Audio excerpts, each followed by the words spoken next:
กลับมาพบกับคิส DIY อีกครั้งนะคะวันนี้มีเมนูไอเดียดีมีประโยชน์จากผลไม้มาฝากกันค่ะไปทำกีวีนกฮูกพร้อมๆกันเลย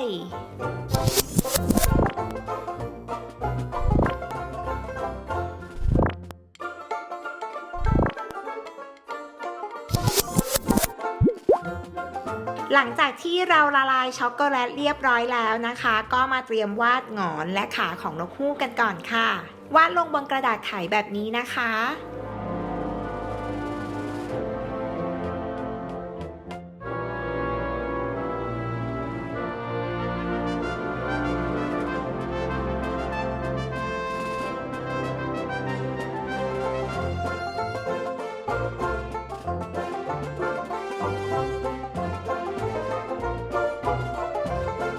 พอวาดเสร็จก็ทิ้งไว้สักครู่ค่ะรอให้ช็อกโกแลตเซตตัวนิดนึง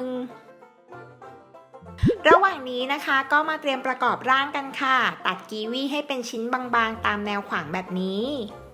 วางไว้ช็อกโกแลตรูปวงกลมลงไปค่ะเติมจะงอยหรือหงอนของนกฮูกที่เราวาดเอาไว้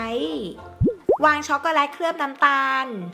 ก่อนที่จะวางลงไปนะคะให้ตัดแบ่งครึ่งก่อนนะตามด้วยขาค่ะ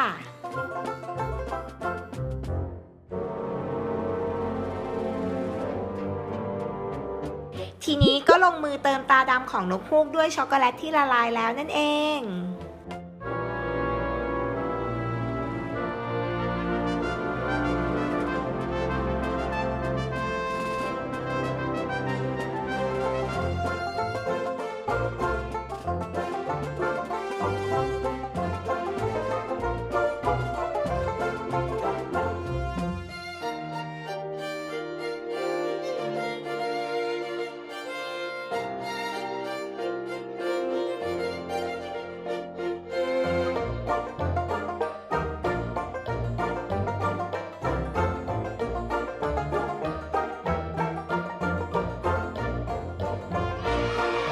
เรียบร้อยแล้วค่ะกีวีนกฮูกของเรานอกจากน้องๆจะได้ฝึกการใช้กล้ามเนื้อมือแล้วก็จินตนาการแล้วนะคะยังได้ประโยชน์และวิตามินจากกีวีอีกด้วย